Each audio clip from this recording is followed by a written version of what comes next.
मानवी ने ससुर जी को चाय का कप पकड़ाया और सासू माँ को चाय का कप पकड़ा ही रही थी कि ससुर जी ने चुस्की लेते हुए लाड से कहा, वाह क्या चाय बनाई है बिटिया। इस चाय के साथ तुम जरा वह मठरियाँ भी दे देती जो कल बनाई थी तो बस मज़ा ही आ जाता। कोई और दिन होता तो मानवी उनकी इस बात पर बलिहारी जाती, लेकिन आज उनकी शब्द मानो उसके कलेजे पर बरछी चला रहे थे। वह भुनभुनाते हुए अंदर की ओर चल दी। इन्हें तो बस मुझ पर हुक्म चलाना आता है, ये चाहिए वे चाहिए, नौकरानी बनकर रह गई मैं तो सबकी। उसकी आंखों के सामने कल की वह घटना तैर गई जब उसकी सहेली सुजेता उससे मिलने आई थी। सुजेता अपनी पति से अलग हो चुकी थी और यहीं किसी कंपनी में काम कर रही थी।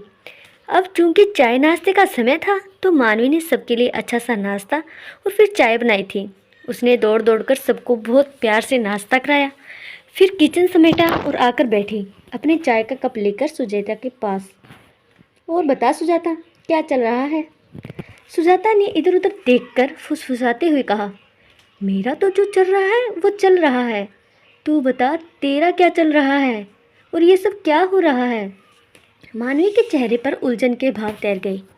मैं कुछ समझे नहीं सुजाता, तू कहना क्या चाहती है? अरे मैं यही कहना चाहती हूँ कि तुझे क्या ज़रूरत आ पड़ी है पूरे घर की नौकरानी बनने की? सुजाता ने एक एक शब्द पर जोर देते हुए कहा। ये तो कैसी बातें कर रही है सुजाता, मैं भला नौकरानी क्यों रहूँगी? ये मेरा परिवार है, साहिल के जैसा इतना प्यार करने वाला पति मिला है और मम्मी जी पापा जी मुझे कितना प्यार करते हैं, हमेशा घर की लक्ष्मी मानते हैं, तो मैं भी इन सबको इतना ही प्यार देती हूँ। अरे पागल है तू, सुजाता फिर फुसफुसाई। ये सब बस तुझे गृहलक्ष्मी गृहलक्ष्मी कहकर बेवकूफ़ बना रहे हैं। तेरी अहमियत एक नौकरानी से ज़्यादा नहीं है इस घर में। सोच कर देख, सुबह से शाम तक लगी रहती है सबका ख्याल रखने में। तेरी अपनी कोई ज़िंदगी है या नहीं? सब प्यार की आड़ में अपना उल्लू सीधा करा रहे हैं। मैं तो कहती हूँ अभी भी संभल जा और इन सबको अपनी औकात बता दे। तू एक पढ़ी लिखी लड़की है, किसी की नौकरानी नहीं जो घर भर का ख्याल रखती फिरे। तुम भी घूम फिर, शॉपिंग कर, सहेलियों के साथ टाइम स्पेंड कर। मुझे देख, शान से अकेली रहती हूँ और इन सब झंझटों से दूर अपनी ज़िंदगी अपने हिसाब से जीती हूँ।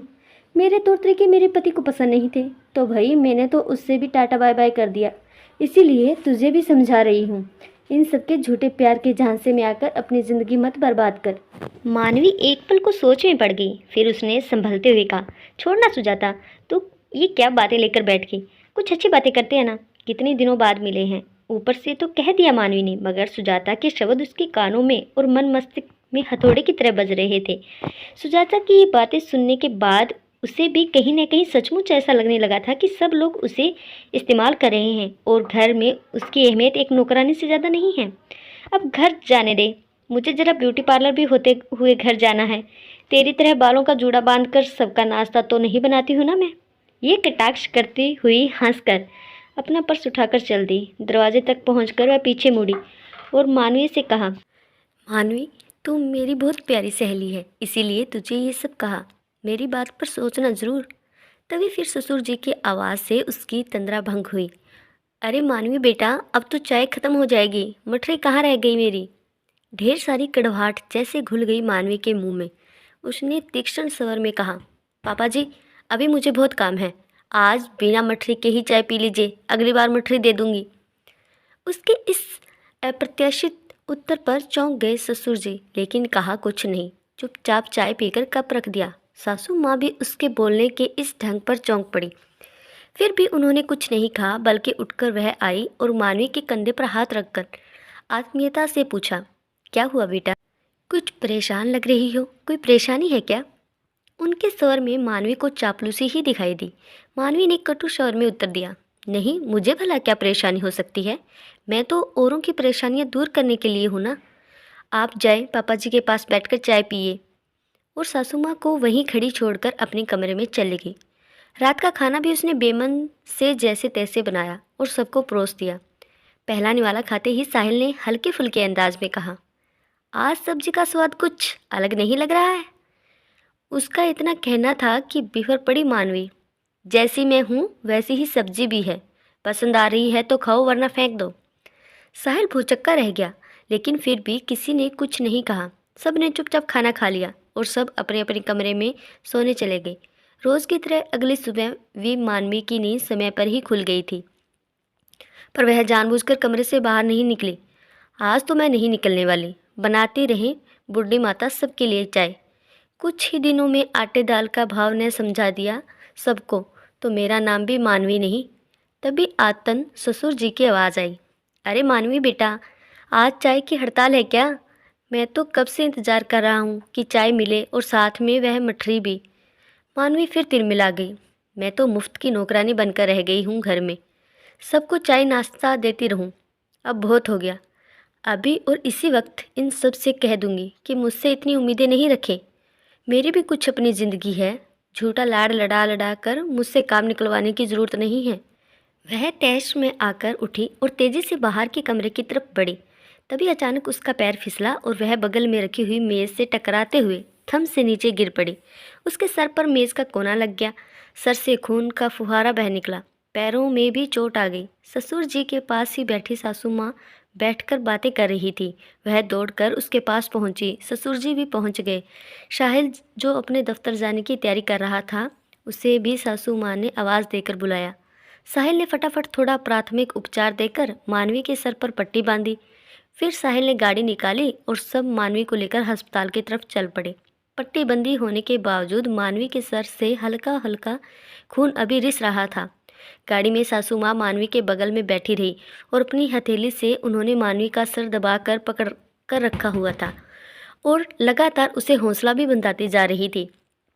अस्पताल पहुंचने के बाद डॉक्टर ने तुरंत मानवी को देखा और ये भगवान की कृपा रही कि डॉक्टर ने कहा कि चोट ज़्यादा गहरी नहीं है, ठीक हो जाएगा। शाम तक मानवी घर आ गई। उसके घर आने से पूर्व ही सासू माँ घर आ चुकी थी ताकि पहले से सब प्रबंध कर सके और उसका कमरा बहुत ही सुगढ़ और सुव्यवस्थित तरीके से तैयार कर रखा था। ससुर जी और साहिल के साथ वह घर पहुंची। साहिल ने उसे ले जाकर कमरे के बिस्तर पर लेटाया। तुरंत सासू माँ ने उसके लिए गरम गरम सूप बनाया। ससुर जी खुद बाजार जाकर उसके लिए ढेर सारे फल लेकर आए। साहिल ने बड़े प्यार से बिस्तर के पास ही छोटी मेज़ रखकर उसकी सारी दवाएं, कुछ पत्रिकाएं, फूलों का गुलदस्ता सब व्यवस्थित ढंग से रख दिया। सब इतने स्नेह के साथ उसका ध्यान रख रहे थे कि उसका मन ग्लानि से भर गया कि कहाँ वह सुजाता की बातों में आकर अपने इतने प्यारे परिवार के साथ ऐसा व्यवहार करने चली थी। उसे समझ में आ गया था कि उसकी अहमियत इस घर में क्या है। वह नौकरानी नहीं, इस घर की लक्ष्मी है, जिस पर सभी हुक्म नहीं चलाते बल्कि अपना अधिकार समझते हैं। घर की खुशियों की बागडोर थमाने का विश्वास रखते हैं और ढेर सारा स्नेह रखते हैं। अब वह किसी की बातों में आकर अपने स्वर्ग जैसे घर को नहीं तोड़ेगी। ससुर जी पास में ही बैठे थे। उनकी अब उम्र हो चली थी और इतनी भागदौड़ के बाद थकान उनके चेहरे पर स्पष्ट दिखाई दे रही थी। फिर भी वह बड़े मनोयोग से प्लेट में उसके लिए सेब काट रहे थे।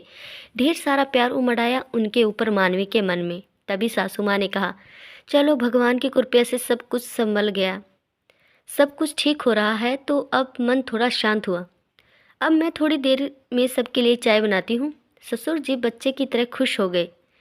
ये सही कहा श्रीमती जी, चाय की बड़ी तलब सी महसूस हो रही थी।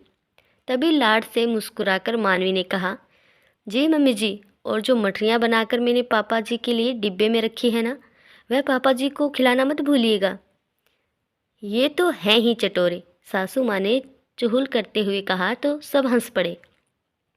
तभी सुजाता का फ़ोन आ गया। मानवी ने होठों को भींचते हुए फ़ोन उठाया।